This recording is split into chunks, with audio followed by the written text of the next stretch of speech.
Hey guys, I'm Nick, and welcome to the omniverse of Nick's next Transformers Prime story.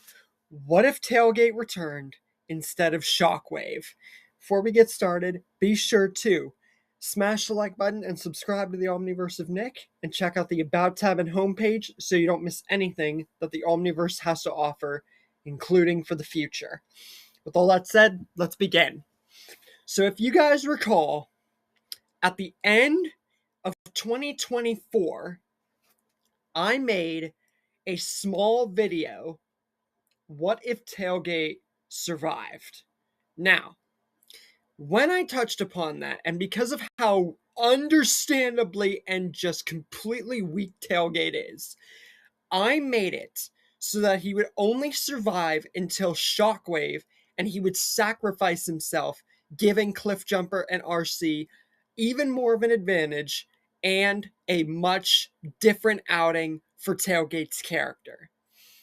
So, in order to make this entire idea work, to give Tailgate a story, and to appease a lot of people who watched that video and a lot of Tailgate fans, Shockwave cannot be in the story.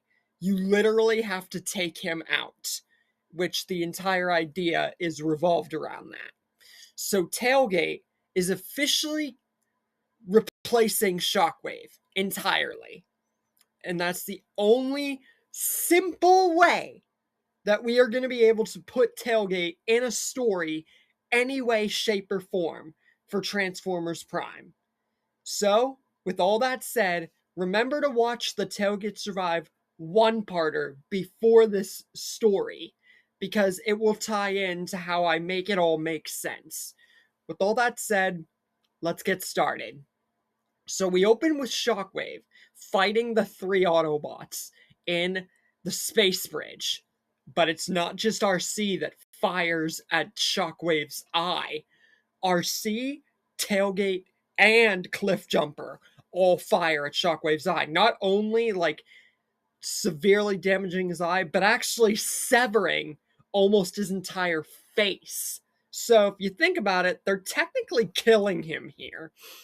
And with RC and Cliff, after they fire, they tell Tailgate, let's go, we gotta get out of here.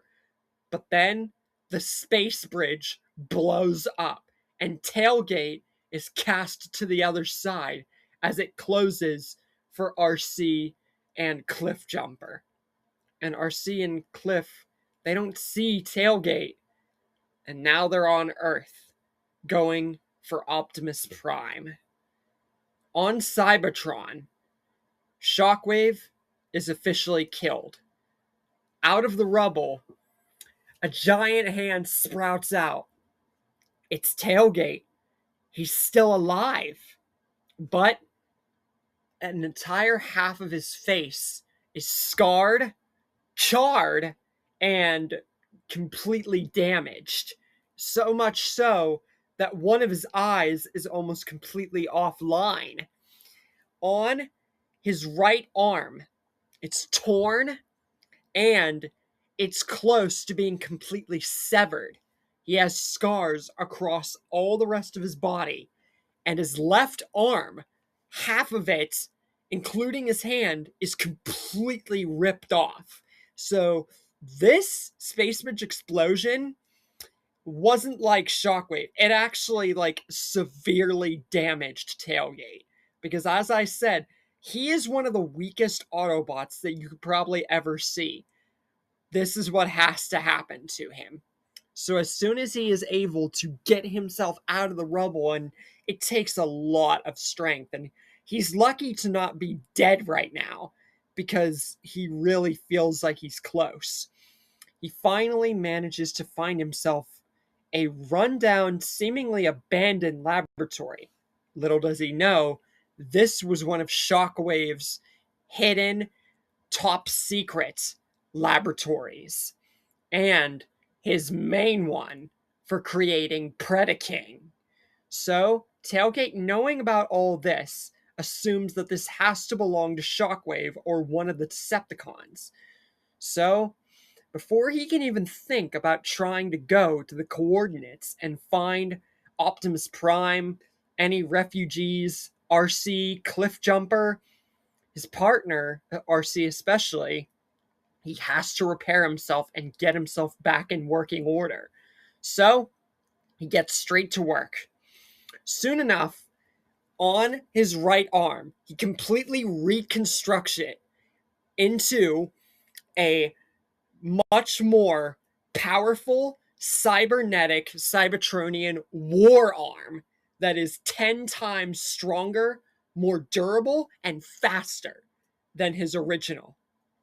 He manages to patch almost any scar that he can, but there's not a lot to work with, and Tailgate is not that into fixing stuff, really. So he's just making do. Little does he know, he is giving himself very much huge upgrades, including his left arm. He reconstructs the part that was off with a giant war chained mace. So think about how cool that is.